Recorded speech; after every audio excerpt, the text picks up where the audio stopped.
to the left-hand side of our screen is Advances. Way back.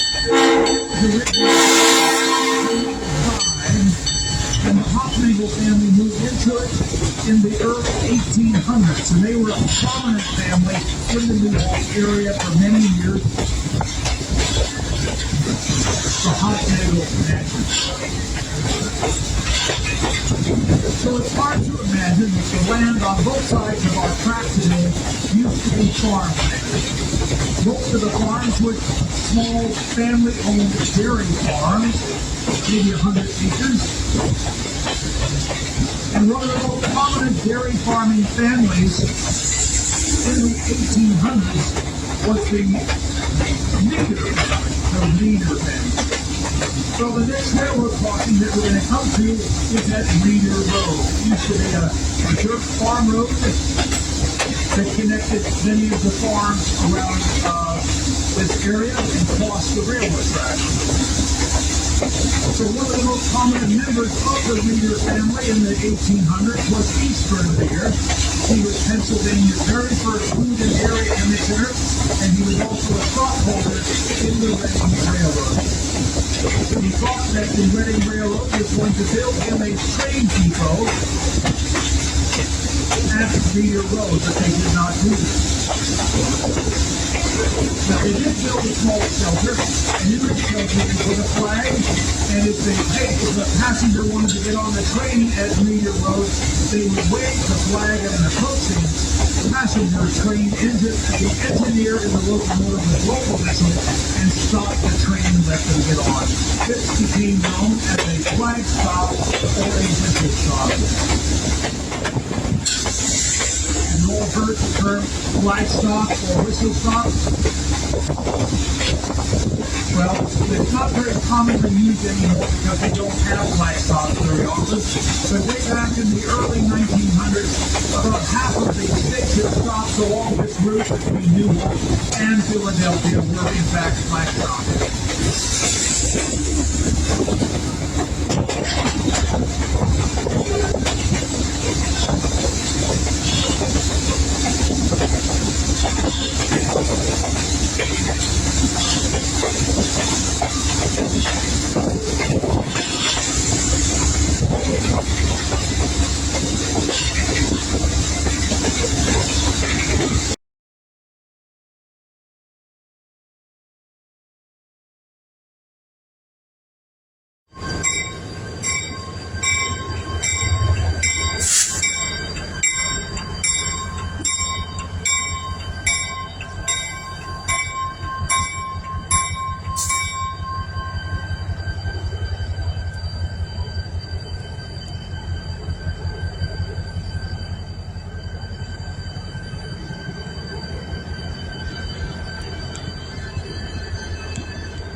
afternoon, ladies and gentlemen, boys and girls, and welcome aboard the New Hope Railroad's excursion train bound for Lahaska. My name is Campbell, and I'm your trainman today, assisted by our other trainman, Ray, and our parlor car attendant, Dan. I do have a couple of safety announcements for you as we're ready to depart New Hope bound for Lahaska. First of all, this is a non-smoking train. This is a non-smoking train, so no smoking of any kind will be permitted on board the train. Secondly, we'd like to ask everyone to please remain seated as much as possible while on board the train today, especially when we're moving. When the train isn't moving, please do not walk between the cars or stand in the vestibule. Those of you sitting in the coach car, we ask that if you want to put your shoes up on the seats, that you take your shoes off, and then you can just have your bare feet up on the seats. But we don't want the shoes to be on the upholstery. We're trying to preserve the historical nature of these older cars. These are 100 years old, some of them. Please do not stick your arms, hands, heads, or any body part outside the windows. These windows are being held up by latches, and I don't want the latch to break all of a sudden and smash down.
So can everybody hear me in this car and the last car?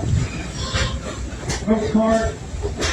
I'm going to sit down because the train is rocking a little bit. We must be going faster than 12 miles an hour. That's our usual speed. All right, so this used to be the Reading Railroad. Has everybody heard of the Reading Railroad? Well, maybe you haven't. It's one of the smaller railroads in the country when it existed. It was formed in 1833, and it went bankrupt on April Fool's Day of 1975. And it never had much of a passenger train service. The only passenger service it had was basically commuter trains around Philadelphia. So you could take the Reading Railroad from Philadelphia to Atlantic City, or from Philadelphia to Jersey City, or places like that, or to New Hope or Doylestown. So it was just a commuter service. They didn't really need sleeping cars or dining cars. Most of the cars were coach cars. But they did have one fairly famous passenger train, and that passenger train was called the Crusader. And the Crusader went between Philadelphia and Jersey City, New Jersey.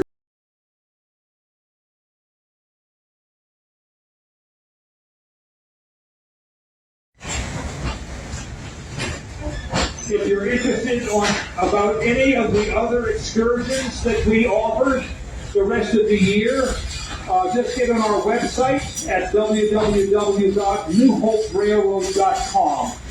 We do have very interesting train rides starting in late September, early October. We have our fall foliage trains, which are 2 hours in length, and they go farther south all the way to Buckingham Valley. And you can see the colors of the leaves changing. We have trick-or-treat trains in October, as well as Halloween trains for those of you who like to be scared by witches and goblins. The trick-or-treat trains are very small, child-friendly. So we only ask that the children and their parents wear their Halloween costumes, and we'll go trick-or-treating around the train platform. That's my favorite. So bring your children. And then we have our Christmas trains. We call them the North Pole Express trains. They start in November, too far ahead of Christmas. And we'll have as many as 20 or so trains a day. So we have lots of options. So get on the website and check for the best times and buy your tickets ahead of time. All right, so I'd like to have everybody please remain seated until the train comes to a complete stop at the platform. I will let you know when it is safe to stand up and begin exiting the train. Please exit from the same door that you came in on. Thanks very much, everybody, and enjoy the rest of your day in Newton.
Down single level farmhouse.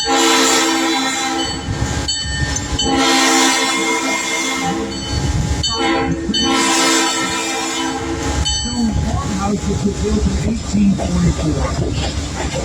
An old original stone farmhouse built in 1844. Now, on the right-hand side of the train is an old dairy farm called the Bradshaw Farm. It's 163 acres in size. They don't look like cows anymore since the dairy operation ceased about 30 years ago. However, it still is an active farm. They still grow crops including corn, alfalfa, and soybeans, and they grow a lot of trees for the local nurseries. So we bought your Christmas tree last winter. in Bucks County, more than likely, the tree originally came from this particular farm. Now, this farmland is protected by law if it's any future land development. So it's always going to be a farm or available for a farm. It will never be a shopping mall or a housing division.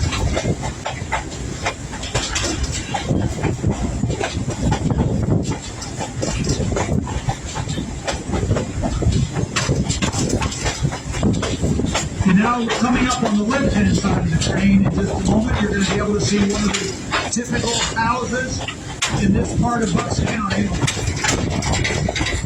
like to call this my house. This is where I would like to live.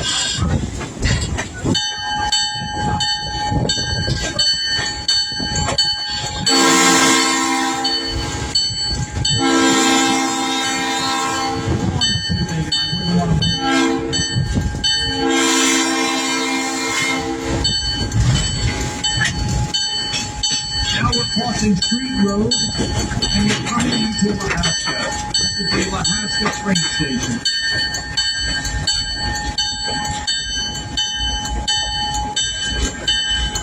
Now you may notice that there is not a train depot here anymore. So that's because in 1952, the Reading Railroad decided to discontinue passenger service on this branch line, and they wanted to have all of the train depots destroyed or moved. They didn't need them anymore. Well, before they could destroy this one, a local farmer purchased the building about 1954 or 1955 or so, and had it moved about a half a mile over to our left, and it was converted into a small farmhouse or cabin. So you can't see what it looks like today. I can assure you it does not look like a train station.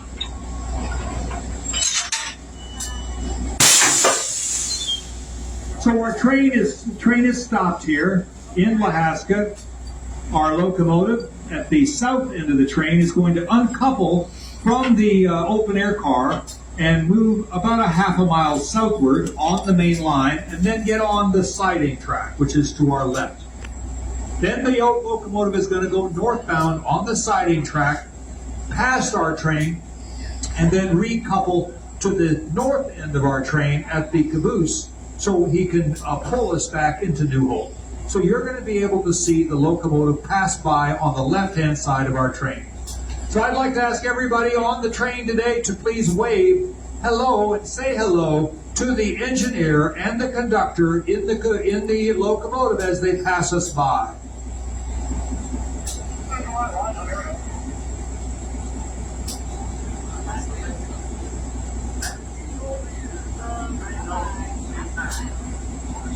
Now our tracks do go further south. They go another 13 or 14 miles all the way to Ivyland. That used to be the end of the track, but we've had it extended somewhat, and the tracks actually go as far as Warminster, which is just a little bit farther than Ivyland, where we intersect with our sister railroad, the Pennsylvania Northeast Railroad, which is a freight railroad. Now, the purpose of the freight railroad is to move boxcars and petroleum cars from the smaller towns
And that includes our engineer and our conductors, for instance.